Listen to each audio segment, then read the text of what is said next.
Hi, I'm Dr. Tony Farrell, Department Chair for the Department of Education and Liberal Arts here at Ashford University. The faculty and staff of the Department of Education and Liberal Arts welcome you to the last session of our 8-part webinar series, The Dog Ate My Mask, Schooling and Parenting During a Pandemic.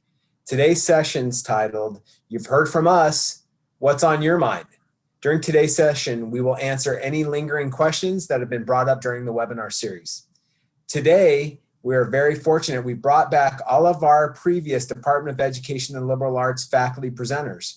During the webinar series, each of these faculty members provided suggestions and strategies to support students and families during this difficult time.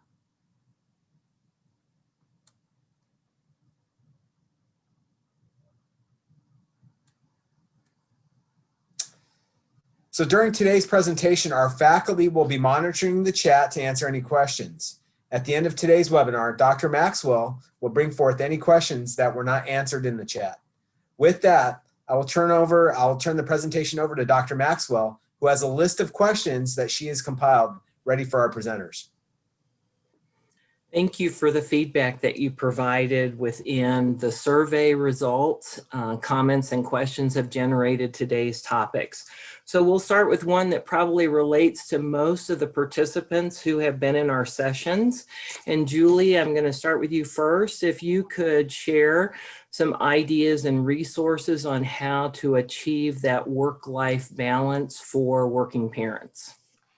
Sure. So I'd have to admit that finding balance is hard. I struggle with it all the time, but I did learn a new strategy about last year through a workshop that I attended on Stephen Covey's work. And it's this idea of scheduling our big rocks. So those big rocks are the tasks that you have to complete each week. They're must-dos, they have to get done. And so what I do is I carve out specific time in my week where I will actually pick a specific time, say from 9 to 10 a.m. I'm going to work on this big rock to make sure that it gets completed. And it keeps me accountable. And it also ensures that I limit any distractions during that time. So I will shut off email, I'll turn off my phone so I can focus my attention just on that. So that is one way that I help to manage my time with all of the things that life has thrown at you. Thanks, Julie, for helping us remember the importance of scheduling the big rocks in first. Kelly, what ideas can you share about work-life balance? Yeah, the big rocks idea really resonates with me. Another analogy I think that I think about is this juggling piece, right? We're all juggling. And this idea, and many of you have heard this, but like the glass balls versus the plastic balls. So those big rocks, those things that you have to get done, those are the things that are glass, right? You can't let break. These include our children and the priorities that are in their lives and supporting them, especially with school right now. And then what are those things that are plastic that I can let drop or bounce? And oftentimes I'll find that I'm spending my mental energy on the plastic ones. And so a mentor of mine says, yeah, that's something I can think about and I can worry about it tomorrow. I'll put that on the list. So I'll add that to my list as, yes, it's an ongoing list. It doesn't say at the top, due today, right? I've crossed that out, and this is an ongoing list. So working in bursts, there's no reason to be sitting in front of the computer from 8 to 5. That's not good for our bodies or brains. And if you have children around, you shouldn't be doing that anyways, because they are compelling you to support and help them. So finding some time, when I was working on my dissertation, 4 a.m. is a good work time because no one is awake. And I am not a morning person, but if I would compel myself with a lovely candle that had a smell that I enjoyed and I'd only light it at 4 a.m. and a big cup of coffee, I could get so much done. Even if I decided that day that I was going to do laundry and cleaning so that the house was ready to go before the day even got started. So blocking out some of those times, as well as another strategy that a friend's using for you to think about is she puts on a baseball hat, which is her thinking cap. And even her first grader sees if she's got that hat on just for those 15 minutes that she just needs some focus and quiet and she's not going to answer a question. That's a good symbol just for some peace if you need that. Thanks. What great ideas, Kelly. I really appreciate it. Newton, share a little bit more with us about work-life balance strategies. Okay, great. I love to piggyback off of something that Dr. Aiken said. She said that she talked about those big rocks. Well, Stephen Covey also talks about quadrants, and the second quadrant are those activities that are important, but not necessarily urgent, right? So we also find that those are things, like exercise or planning or self-development, all those things that are great, but we push them to the side because they're not necessarily urgent and they don't always get done. But those are the things that have the biggest impact on change in our lives, right? And the studies show that highly effective people spend a lot of time focusing and engaging on those things. So those should be some of the things that include the big rocks that Julie talked about. And the method that they use in that same Covey sequence is called a 30-10 planning or 30-10 promise, however you want to say it. With each day, you take 10 minutes and you plan that day. What are those big rocks? What are those roles and goals that I'm going to accomplish that day? You could do that in the beginning of the day or at the end of the day, depending on your what your preference is. And then 30 minutes a week. So at the end of the week, before that next week starts, you want to take 30 minutes to do the same. Now, the reason why you want to take that time, so I'm from Philadelphia, and 30 minutes, that's a long time, you're going to make me stop for 30 minutes, so, it's a fast-paced environment. But the reason for that 30 and 10, for you to stop and to cognitively clear your mind, to get into that quiet space so you can get back in touch with, again, your why, your roles and your goals. So you can align those big rocks to the roles and goals so that you're being effective and productive and fulfilled all at the same time. And one of the things I just want to kind of piggyback or push on to that, to say, I had a family, we had 7 children, and, my wife and I, we worked and did school at the same time. And, so at one point we had them in elementary, high school, and in college all at the same time, right? So one of the things that we did in our 30-10 piece, which I didn't know it was at the time, we did things together. So when I planned items, I planned things, I made sure that what I was planning for me, I could also include my child, or if it was something for them, I could include my duties and things in them. So we were double tasking and triple tasking at the same time. So I don't believe in time management, but I do believe in using time wisely. The reason I don't believe in time management is because we get 24 hours. I can't change that, but I can change how it's used. So if you could double it up, triple it up, that 30-10, I think is a good Thank you, Newton. We're going to move to a different topic. I'm going to ask Amy if she'll respond first. One of our participants highlighted strategy shared in a previous session and asked if our panelists would speak more about starting the day with lunches already made and schedules prepared for the day in advance. Amy, can you talk to that? Sure. I don't have time to help my kids at lunchtime. I'm usually in meetings.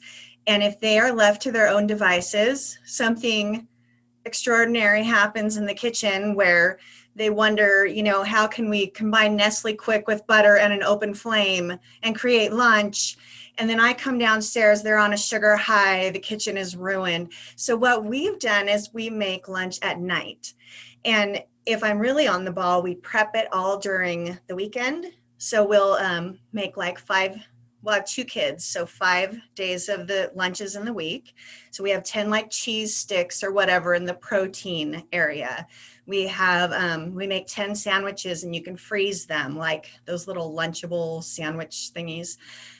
But we have all these compartments, fruit, vegetable. And then at night while we're talking and just, talking about the next day, we grab one thing from each compartment and put them in the lunch bag. And that's it for the day. That's their lunch. Great ideas for keeping us organized. Michelle, can you talk a little bit more about schedules in the home? Yes, so I'm with Amy. The lunch the night before is huge. And then we also do what we call a launch pad. So we all kind of have our own launch pad. We've been doing that for years, even when I was going off to the office or to the school. Everything you need is ready to go, and my keys were on top and my phone was on top and the laptops are charged. Everything you need is ready. So we've been doing that with homeschool too, because our kids have an A-B rotation. So each day is a little different. So the night before, we will go through what the next day looks like, what time. Does everybody need to get up? It's different. My 2 kids start at different times. So I need to know what time each kid's going to be up, downstairs. What sports do we have that day? We have those bags ready to go if they're going off somewhere. We go over what assignments are due. And even my son has this blue book, which we live by. And our daughter doesn't need it, but he does. And we open up and we go through each class. What did you turn in today? What is due tomorrow? Do you have any tests? Do you have any teachers you have a question for? And if he does, we write that in the next day for his little to-do. He has a question for his math teacher. Please email this teacher. So he can kind of keep himself, on task and organized with what his focus is when he wakes up. So when he wakes up, he opens up that blue book and he gets going. So that's been helpful for us to have it all ready before we go to bed and not leave everything disheveled from the night before. It just kind of starts off on a good path. Great real life strategy. Thanks, Michelle. We're going to stay with this topic of strategies for organization and also add into it communication with the teacher. Amy, could you highlight a few strategies that could be helpful in these 2 areas? Sure. I would say in communicating with the teacher, be very specific. If you're having a problem on, say, math, instead of emailing to say, I don't understand math, say what day you're working on, what problem you're working on, what have you tried already, what are you specifically stuck on. So just be very specific and use the platform that works best for you. I am actually a better writer than I am a speaker, so I would use email. There are many people that can't express themselves with the written word. So instead of trying to, kill yourself over an email, if it's difficult, just do call them or do some sort of voice memo to them. So just pick whatever platform is going to help you communicate most effectively. And then be proactive, do it quickly. So instead of letting a problem snowball and snowball and snowball till everyone is just throwing their hands in the air, ask quickly so that it can, be nipped in the bud and you can move on. Thanks, Amy. Stephanie, you've got such a background in early childhood education. What additional ideas and strategies can you highlight for organizing time and space for the young learners? Yeah, to piggyback on what Amy said, we think of it, we know the Bermuda Triangle so well, we need to think of the Corona Triangle, and that's really setting our child up for success with the teacher and with the family. So this Corona Triangle is essential that we really look at just the diversity in it and how we can deliver our message in a proactive way. And thinking about time and space also, we want to make sure when we communicate, we're talking about the good, the bad, and the ugly. We are really quick to communicate for the bad, but the good needs to come out also. So send that teacher an email about something good that's happening. And then the ugly, those home spaces. We have great systems of organization. We use reading, writing, and technology spaces. We've talked a lot about colored bins. Another strategy we use is Post-it note priorities. So our kids write what they need to do throughout the week, and then we can kind of prioritize them. And then they can also take a red Post-it to draw our attention to something they need help with. So we know if we look at the board, there's a red Post-it there, mom and dad needs to kind of help with that. Another thing that you can do in addition to your spaces is make those 5 days a week something on a schedule so that your child knows what's coming. Moving Mondays, I tend to load the beginning of the week because it's always easier to get less done later in the week than early. So we have a moving Monday, a tackle Tuesday, and those are our 2 really hard hit days. Where are we at Wednesday? That's a great point to check in with your child so that you can wrap up loose ends for the end of the week. Take care of things Thursday. I don't know about your home, but by Thursday, my home's trashed. And I mean laundry, dishes, everything. So on Thursdays, we take a real quick pause as a family and we hit those educational things, but we also hit those home things, and it kind of brings us back to a focal point Friday and a Freedom Friday. So if you get Monday through Thursday done and you nail it, guess what? Freedom Friday, you get to have something special on Friday. And for my kids, they look forward to either lunch with the teacher, which is an option for them, or what they miss the most is actually their buddies. So they'll FaceTime, they'll actually use our coffee cups to put their little FaceTime there, and they'll eat lunch with their friends. And that's just something that's worked for us. Well, what adult wouldn't work for Freedom Friday as well as all of our kids? Great idea, Stephanie. So this next one comes from feedback that was provided to us. So we're going to ask 3 of our panelists to speak to this feedback that we received. Tamika, I'm going to start with you. Please share some tips and tools that address a more diverse community of children from African American and Latino backgrounds. So I'm going to apologize right away. Apparently, my neighbor decided to do yard work. And so let me start by saying that is kind of a difficult question to answer without having some background information. So I don't want to tout myself as an expert. So I'm going to say that my suggestions are going to be based on my personal experiences as a parent and as an educator. But I think when we think about the special needs or the needs of more diverse populations, the response is going to be twofold. So you're going to have those curricular needs as well as those non-curricular needs. And so you can see we love things to help you remember stuff. So I'm going to give you 3 curricular things. If remember, ability levels are going to vary by age, but also by maturity and their ability level. So the first thing I'm going to say is, number 1, trust but verify. So if you have been told that your child struggles academically, while I'm encouraging you to trust that, I also want you to verify that. So you may want to look at how are they performing at home? Are they performing with you?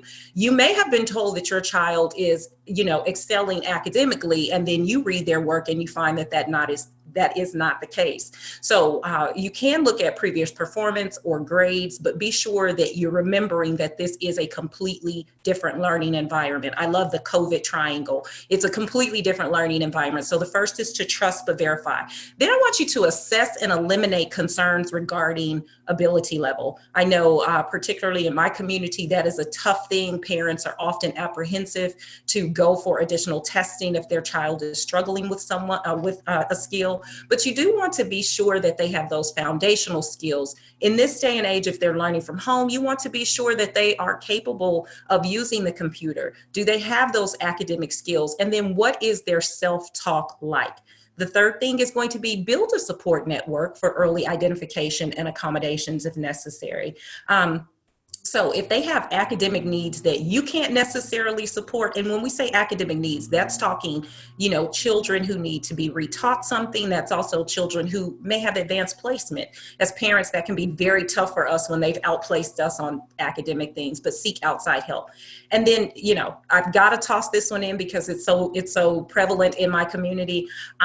Learning is not maximized by the threat of physical punishment. I know there is a joke for many of us that, you're doing your homework with your parent has a belt, but that is not going to maximize many things. So academic work shouldn't be seen as a punishment. And I said I was going to talk about that in 2 ways. So curricular versus non-curricular. And when I say non-curricular, these are those hidden lessons that are taught and reinforced indirectly. And so there's a lot of conversation about culturally responsive instruction and leadership. And I will say in my area that has not been fully realized. So part of what I'm doing with my children is I'm making sure that I'm using the research that I have, and the research is going to tell me that children perform better when they have at least one educator of the same race. For my children, that is going to be me. And so I want to be sure that I'm making a very good impression on them. I'm also raising them to be justice-oriented citizens with knowledge and the know-how to advocate for themselves. And this kind of goes back to something that we talked about. So when you think about the academics, what does that mean for me? It means I may be supplementing what they're getting in school, the materials, the content. That's my job as a parent. If I want to be sure that that's done, best place is right here with me. So I'm looking at my home library. How am I promoting multicultural learning and social justice? I'm teaching them to recognize things that don't align with their self-image. So I'm asking them to, reinforce, how do we approach when there's something that disconnects from what they're being taught at home? There's a couple of things that they can do. They can discuss it right on the spot. They can address it with a solution in mind, but they also know that they can come to their parents, our community, if they need help with those things. And so to bring it all together, I'm really trying to help my children in both areas. I think that when we talk about, their academic needs, there are, again, those curricular and non-curricular. So I'm looking at, are they able to build positive relationships? How am I using and encouraging their teachers to use effective praise? And again, love acronyms. So praise is going to be positive, reinforcing, appropriate, independence promoting, sincere, and effort noted praise. So we want to be sure that it is intentional. It's not just blanket praise. You'll hear Dr. Miller often talks about a growth mindset. Again, I want to support, encourage, and celebrate my children. I also want to focus on the product as well as the process. So a lot of times we are measuring their success based on academic performance. We want to give credit when there is the process. So it may take them time to master it, but that process is where we can make some improvements. And then as a parent, I'm wanting to be sure that I'm having high expectations for them, as well as encouraging those who work with them to have high expectations. And then just one last acronym real quick, love those, easy to remember, is I want to be sure that I'm providing effective support. And when we think of support, it's going to be structure, an understanding of results. The P, one of the P's, is providing differentiation, meaning each one of my children is different and I'm providing a different approach for them.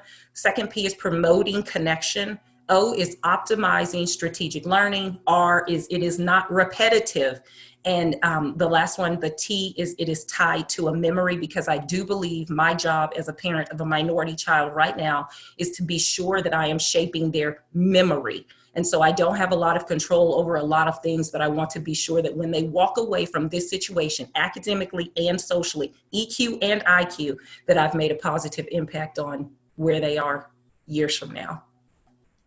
Thanks, Tamika, for the full, robust response. I think every parent can take away the trust and verify part. Probably serves every parent well, in addition to the strategies you shared. Holly, would you like to add more to the question? Absolutely. And I'd like to address this question to both parents and teachers who may be listening, because preliminary research is showing that families of color are more likely to prefer to keep their children at home and utilize distance learning. So this is really important that we keep in mind, and this question is addressed because as much as possible, we don't want to allow this pandemic to worsen the achievement gap or the achievement of our children of color. And the bottom line is that students of color need more advocacy, they may need more advocacy, I should say. And the younger they are, the more likely that this may need to come from an adult. When we as teachers are transferring these lessons from an on-ground situation to online, we may be unintentionally stripping content to bare bones. That can be tempting for people new to online teaching. So for instance, we are addressing the unique needs of children of color by appropriately translating language from Spanish to, or any language, and I'm including Spanglish, I'm including Black English, I'm including localized dialects, to academic English, to ensure that children are truly understanding the content and the goals of the learning. When I'm teaching online, I usually cannot see those students who have that deer in the headlight look. An adult at home may need to spot this look and speak up for the individual needs of the child. We also have to consider that children may be more linguistically isolated. They don't have a parent or caregiver that speaks sufficient English. And this is why a quick check-in after a lesson or a chunk of content is key. Ask your child, and I like to use the Fist of 5 scale. Out of 1 to 5, did you understand what the assignment is or what the teacher needs you to do? What was hard for you? Show me exactly where you had a hard time or where you were challenged. And for teachers who are listening, formative assessments like exit tickets, doing a quick assessment after a chunk of content is going to be really important to keep an eye out for those students who may not have the skills to advocate for themselves. They are little or they are learning, and they may not have an adult present. And one other thing is children of color are also more likely to live in multi-generational households, which means that things like a quiet, dedicated learning space may be harder to come by.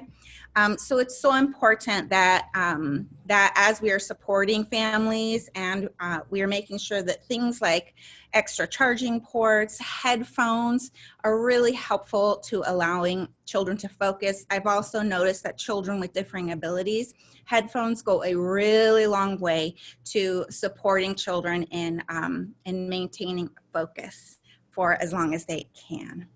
Thanks, Denise. Holly, thanks so much for reminding us about the importance of serving as an advocate for our children and sometimes being the voice and certainly checking in with them to see where they are with everything. Newton, what else can we be thinking about on this topic?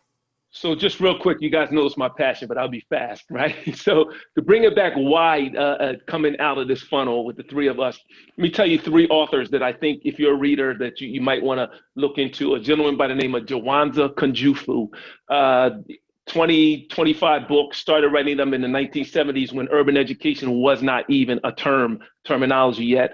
Another gentleman out of University of Penn, he's also now the vice provost of USC's Rossier School of Education, Sean Harper. He has a lot of information out there. And then another one, this gentleman, Christopher Emblem, he wrote a book called White Folks Who Teach in the Hood and All Y'all Other Folks Too.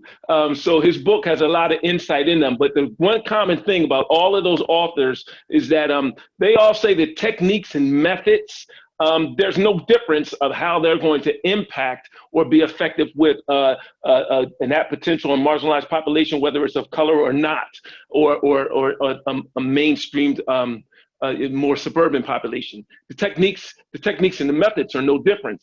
But what they all say is that the strategies that are used, that's what makes the difference. So strategies appeal to different populations differently because of their culture and their thinking and how they'll be impacted by them. So I wanted to point that out to you because if you're a parent or an educator of a child of color, the color is not what makes the difference. It's the culture, it's the background, it's whether they're from that potential population, what's been affecting them because they might be of a marginalized population. It's not their race or ethnicity. So if you're thinking that is going to scream out loud to that child and it's going to cause a gigantic barrier between you and them, and it's going to be hard for them to learn from you. So move that out the way and start thinking about strategies. So one of the ways that you can kind of, I'm going to say bond, if you will, three things you need to do. First of all, one is bond. And the way you're going to bond with that population is by accepting them for who they are and showing concern. And what I mean by accepting is well, you don't want to make any difference. You don't want to single out. You don't want to make something special because it's different. You don't want to do the Sesame Street. One of these things is not like the other. You don't want to do that. It's like inclusive, create that inclusive environment. The second thing is to give that ownership. And whatever your goals or planning or instruction that you're doing, make sure that there's ownership from those marginalized populations. What I'm saying this, and what I mean by ownership is they should not feel, because I'm one of them, should not feel tolerated, but should feel celebrated in that environment. So not tolerated, but should feel celebrated. If that feeling of toleration comes, you're going to get a pushback, and it'll be tremendously hard for them to learn anything from you. And what you want to do is with that feeling of acceptance, you want to make sure that there's some discussion that takes place. So whatever there is that needs to be accomplished, they should be included intentionally in the discussion. If it's your child, include them intentionally in that discussion of what the goals are. Like Julie said, the big rocks, pick them out and then fill in the sand in between. They have to be a part of that discussion. And then finally, there needs to be equitable access. So I'm not going to really get into that a lot. Dr. Fitzpatrick, Dr. Lopez have all gave some wonderful strategies, techniques, and methods. I'm sure other ones will. But the point is you have to accommodate. In other words, you have to understand that there may be deficiencies or deficits because of the culture that child may be from, even if it's your own child. And then what you need to do is think ahead of that and put accommodations in place that adapt or map to that thinking. Now, I did a study, and I'm gonna get out your way, and I'm gonna tell you this because this is a hint. So if your child, even my children, from an potential population, these 3 pillars of thought apply to them. First of all, they're successful when they have a good experience. So whatever you could do to make that child have a good experience, then that's what you need to do. It's going to be a positive technique or strategy. Anything that helps them keep their goals in front of them. So when life changes, the corona triangle happens or whatever takes place, then whatever you could do to get them to move those goals front and center, back in front of them, whatever techniques or methods there are, put them in play. They're going to be powerful. And the third thing is whatever things happen because of that culture or that environment, that might be weights or things that might justify them, wanting to quit or give up or not do a thing. You have to put techniques and methods in for them to see that those weights, those things are actually positive. They're actually things that should be motivating and making you want to go forward, so you don't have to live in that arena or that, I don't know what you call it, lake or whatever it may be. So if we could put those things together with the great specific things that Dr. Lopez and Dr. Fitzpatrick said, and those broad things that I just said together, I think if you could throw those together in the mixing bowl, you'll get some great output and results from your children. I'm going to say children of color, but these things will work for all children. It's about the culture, not the color. Newton, I appreciate your insight and your passion. If you feel comfortable, could you go into the chat and give the information on the books and the authors so that other people can get that information that you referenced?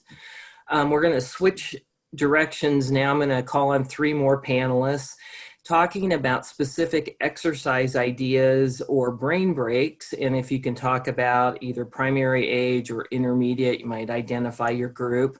Jen, we're going to start with you first. I am so glad I get to talk to you after Newt, because everything is about the kiddo, right? When I was thinking of brain breaks and exercises, my first thought is, well, what works for the kiddo? What does the young person, the student, the middle schooler find to be something that gives them a break? So I think the first thing as a parent and a teacher is I would ask, what is it? How long do you realistically feel like you can sit and work? And then we can take a break. A couple of ideas from when I was in the classroom with elementary students, when they would come in from recess, we would lay down on beach towels and we would do meditation.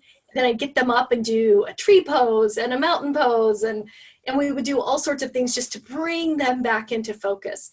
At the middle school level, when I was teaching, they're very different. So when I would ask, one particular student stands out, and I asked him, okay, we have this 90-minute block. I can't work for 90 minutes. I'm not going to expect you to. What would you like to do as a break? And he said, I really just want to watch highlights of the Dallas football game. And I said, done. So he would go to the side with his phone, because it's middle school, they all had phones. And I said, yeah, go ahead and watch the highlights of the Dallas football games, whatever is going to get your brain out of this for a few minutes. So it really did depend on the age of the students. Now, my own kids who've been online, it's been in different ways. So I had one kiddo who was all online and everything was her own timeline, but she was really good at that. So for her though, it was, she wanted to paint or draw or just go outside and do a little bit of yoga herself. That was her idea of a break. Whereas my oldest, his idea of a break was, I just need to sit and play guitar for a few minutes. Fine, go for it, enjoy. My youngest one, his idea of a brain break was going through magic cards. I don't know if you know the game Magic, but there's lots of very expensive cards involved in this game. And he liked to sit down and go through all of these cards. But his online looked different, where he had to be in front of a teacher for 30 minutes, then he had a 30-minute break in front of another teacher for 30 minutes. So both of my kids have done virtual in different ways, but it just all came back to what is it that will work for you as a break. A couple of other ideas that came to mind that we've done together is one of those days where the kids say, I don't want to do that. I don't want to play guitar. I don't want to watch Dallas highlights. I don't want to. The other thing I did is I had, you save those brown paper bags, because we're all, good recyclers of brown paper bags. give them all duct tape and brown paper bags. What can you make? That was probably the best thing ever because they created the coolest medieval paper bag costumes. It was fantastic. Another thing we have is a weighted hula hoop. And we take turns hula hooping to see how many times we can get that hoop to go around. Another idea is you can get jump ropes. You don't have to spend the money on them. They're 20 to 25. A regular jump rope works just fine. You know, the 99-cent from the dollar store jump ropes. But you can get them and just have them count. So we have contests. We have the apps on our phones now where we do jump rope and we count who gets the most jumps without it getting caught on the shoes. So there's lots of different things you can do. And I think the biggest advice I have is ask your kiddo, ask your student what accounts for brain break for them. Sounds like choice is so important. Thanks for the creativity. John, what things can you have us think about for brain breaks? Yeah, absolutely. Ultimately, you want to take a brain break before the fatigue and frustration really sets in. And I think that's why it's so important to have these strategically placed and scheduled during the day. Now, when and how often, it completely depends on the child, as Jen said. And it's important to know, too, that brain breaks do not have to be overtly physical. Things like meditation, yoga, deep breathing exercises, these certainly work wonders. Basic movements, just like jumping jacks, push-ups, wall sits.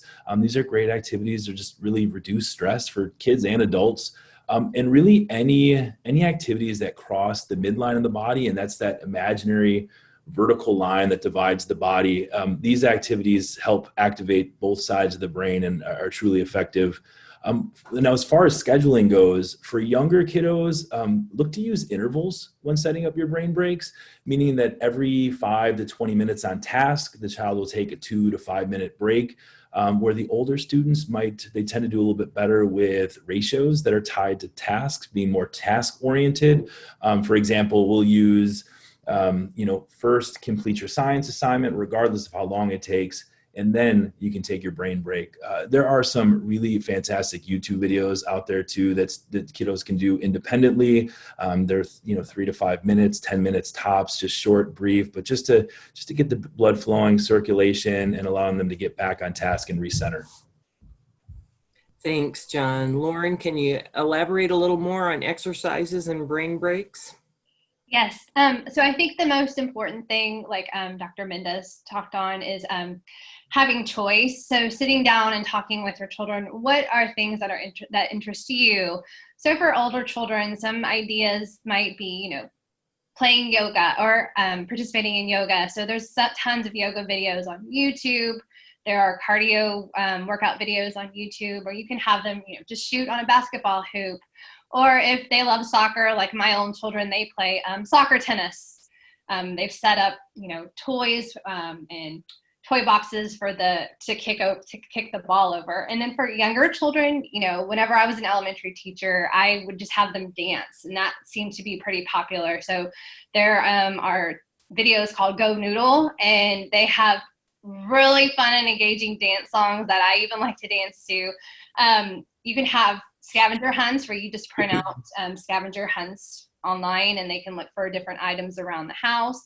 Again, just making sure they're involved in those choices and trying to schedule it around their attention span and what works for them. Thanks, Lauren. We're going to go to a topic of interest to our participants, and that of goal setting, and talking about the goal setting before the school day or before the week starts. So Chris, can you kick us off with what suggestions you might share for this process? Yeah. So Newt kind of alluded to it when he was talking about the 30-10, and basically just making sure that you are setting time aside.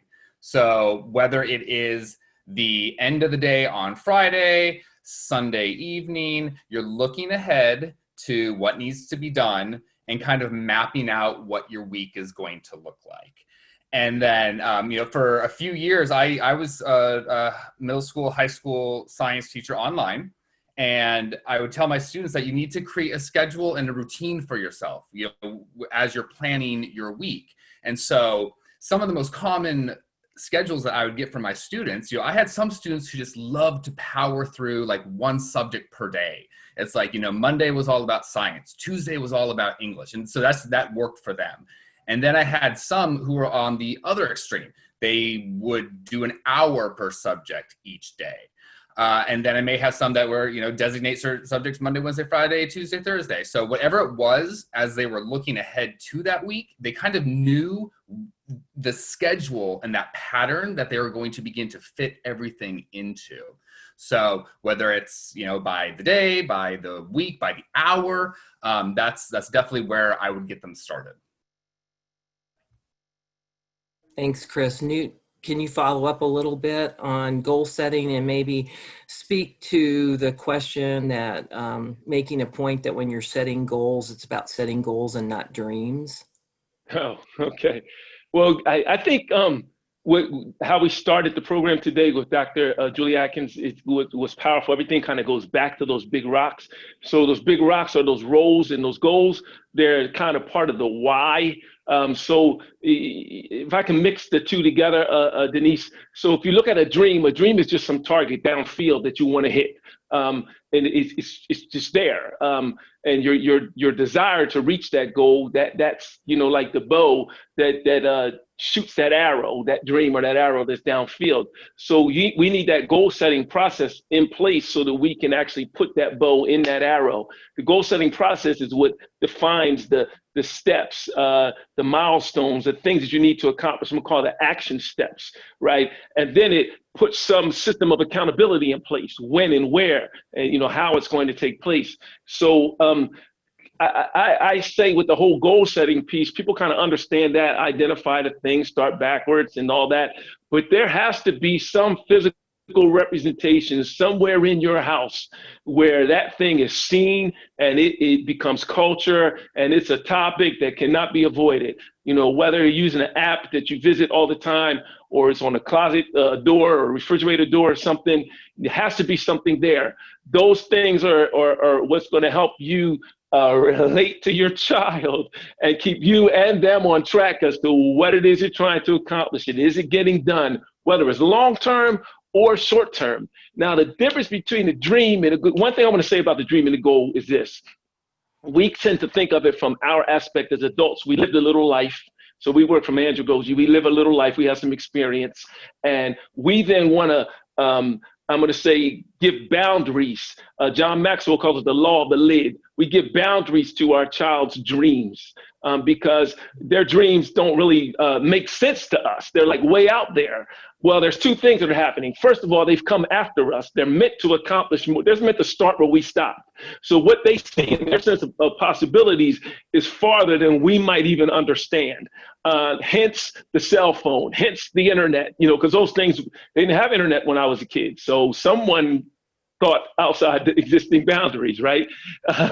Another thing is that when we try to put those boundaries on what our child thinks, we run the risk of stifling their thinking, stifling their imagination and what their realm of possibilities can be. So I'm saying that to say this, they still need us, but not for the why, but not necessarily for their what, but they need us to help guide their how. They need us to help create some restraints, some boundaries that are more realistic so that they can think about how they're thinking so they can accomplish the next step or put the next step or next task in place. And as long as you're conversating with your child, not at them, but with them back and forth, then that engaging conversation will put in place the time for you to ask those I'm going to call them clarifying questions. The only term that comes to my mind is Socraticism, but everyone's not going to know what that means. So to ask those clarifying questions, those things to help them think about what they're thinking so they could be more intellectual or more intelligent in their next moves. But you're about the how. Leave the why and the what up to them. Another resource for you to post in the chat. Thank you, Newton. I'm going to go to 3 of our panelists and ask you to respond to this. So Jesse, Allison, and John, I'll be asking you what ideas you can share to help students with self-control and attention span as they are being asked to focus throughout the day on their learning and much of the day as participation on their computer. Jesse, can you start us off with that concept? Sure. Thanks, Denise. I'm going to share my top 3 suggestions here and then let the other panelists speak to this. When I'm thinking about working through attention span issues and focus, whether a child has had issues with that in the past or they've just developed in this new virtual or hybrid situation, my top 3 that also work with my kids at home is to teach some sort of a self-management system.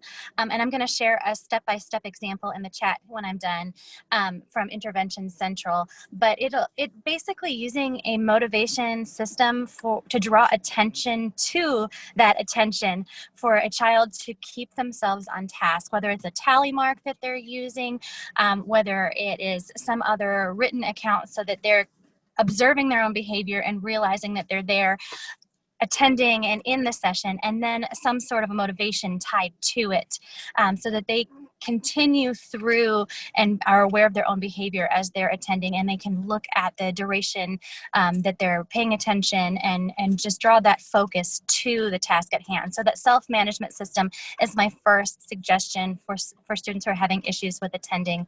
And my second big one is to sit and observe the class from a distance, of course, so that you're not in the middle of it, but to specifically identify any distractions or things that seem to trigger any off-task behavior so that you know what you're looking for, whether it's the material that's being presented, the way in which the material is presented. Is it just a talk and listen? Is there some variation that's going on in the live instruction? So pay attention to those pieces, but also look at your child's behavior. What specifically around them is distracting them? Is it something they're wearing? Is it something around the environment? And then once you know what is the source of the distraction, work to alleviate those specific areas. And my third recommendation is to work with your teacher on setting up breaks to help your child or teen monitor their time. So if you notice that the live sessions are longer than they need to be, talk to the teacher and ask if there's a way to problem solve through the break. If there isn't, that use of a timer can really help some students, or an alarm so that they know the exact amount of time that they're working with before it's time to take the break. So now some students, a timer might be a distraction, but for your student, if it's not, that's my third recommendation. Thanks, Jesse. Allison, can you talk more about self-control and attention span?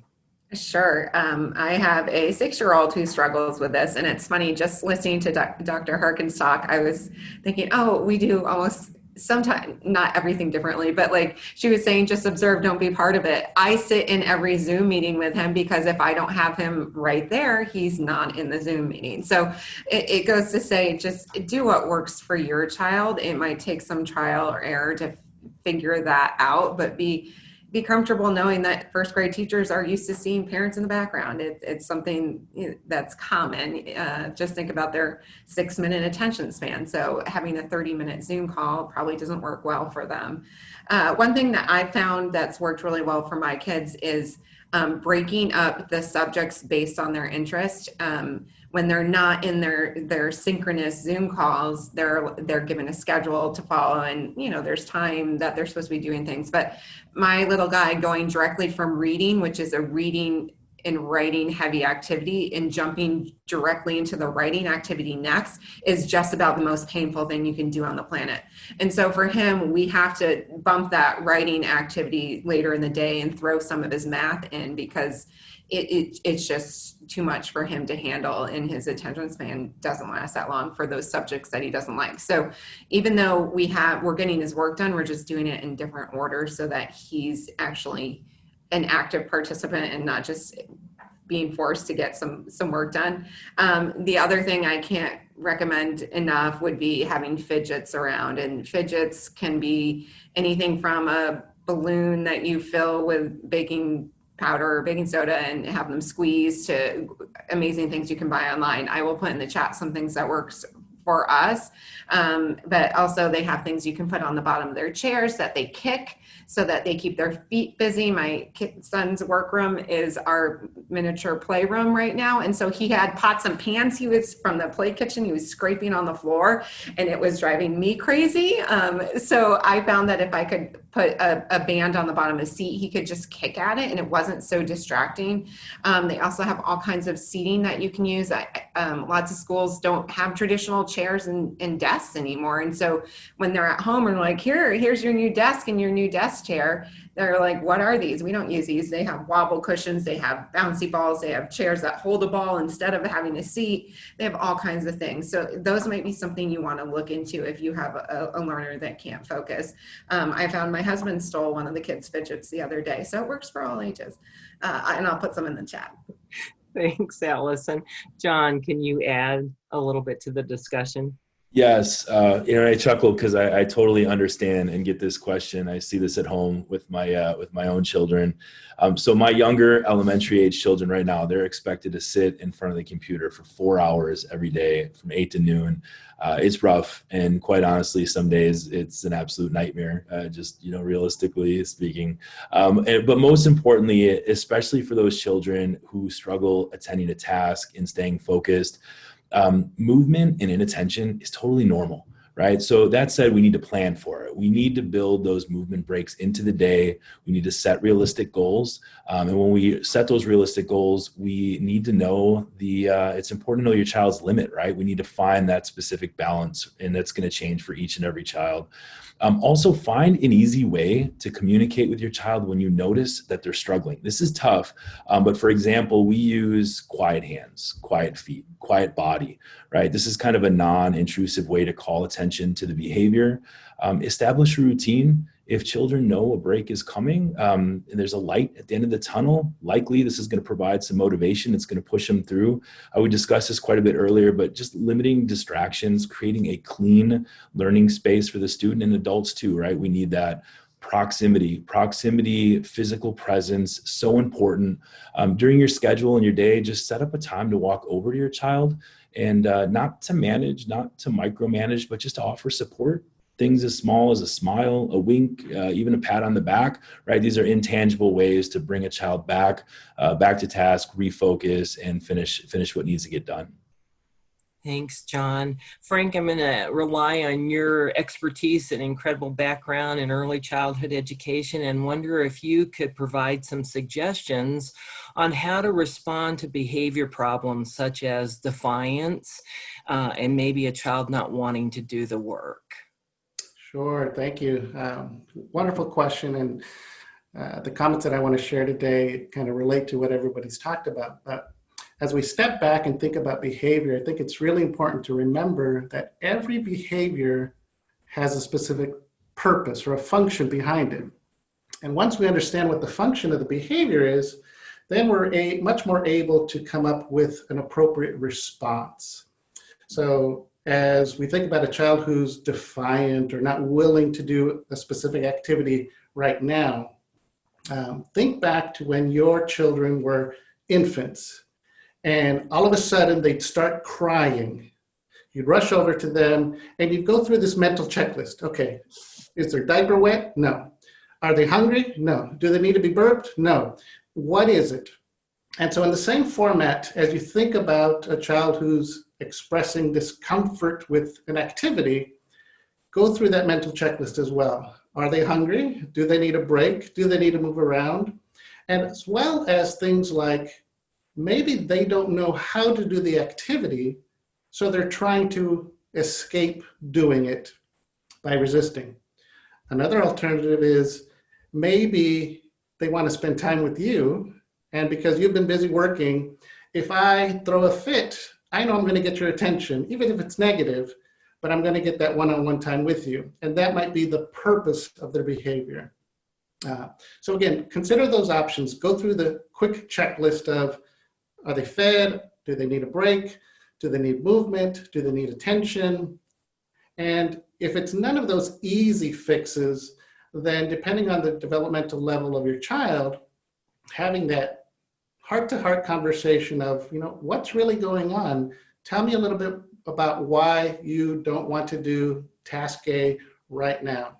And hopefully that could lead to some conversations that will help reveal what's at the basis of that defiant behavior, so to speak. Many of my colleagues have also spoken about attention spans, and so that's really important to keep in mind for our youngest learners. We've said anywhere from 6 to 10 minutes, depending on their age, and we know that's going to change.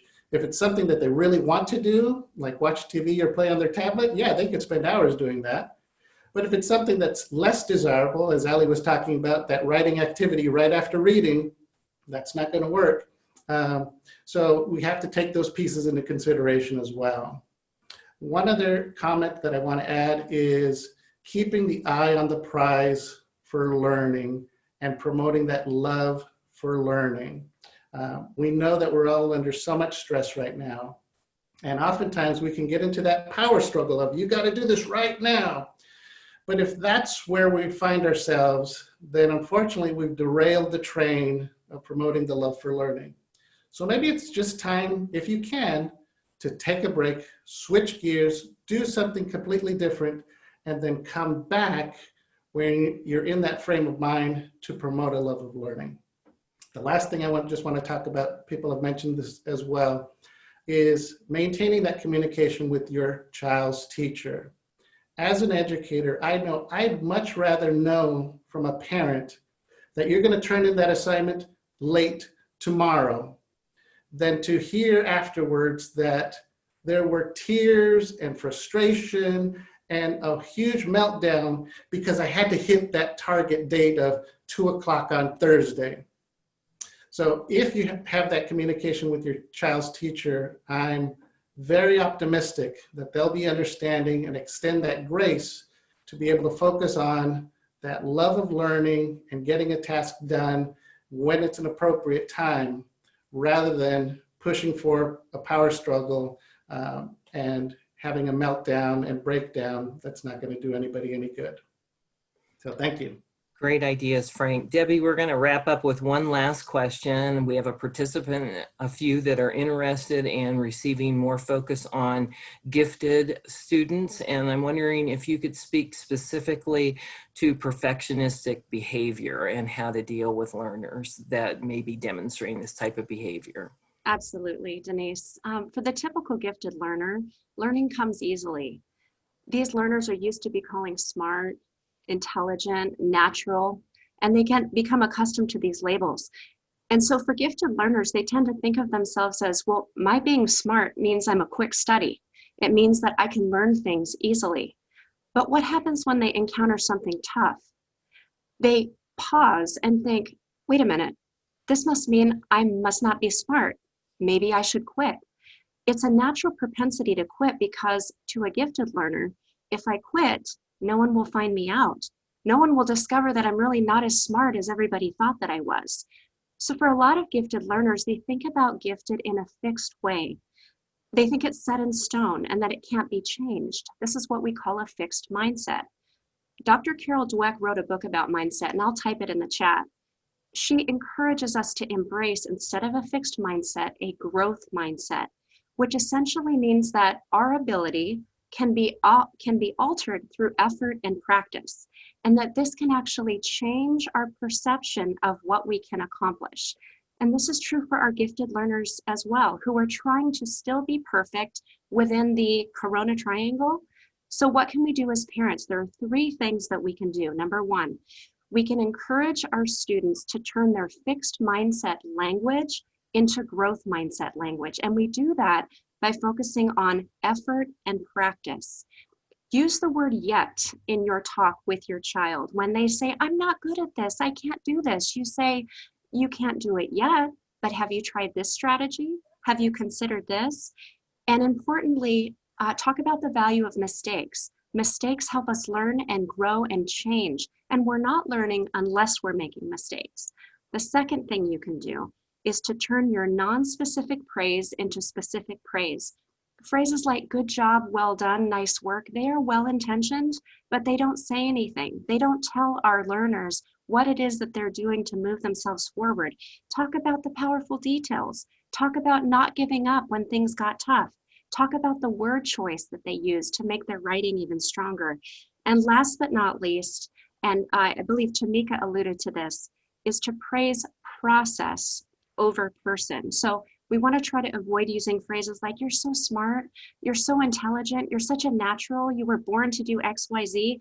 Instead, talk about the processes that they're using. Wow, you really rehearsed your delivery. You went back through your edits. You worked through that tricky step until you got it right. When our gifted learners can see the relationship between their processes and how that is moving forward their ability, they're going to be able to overcome their perfectionist tendencies, and we can support them that way.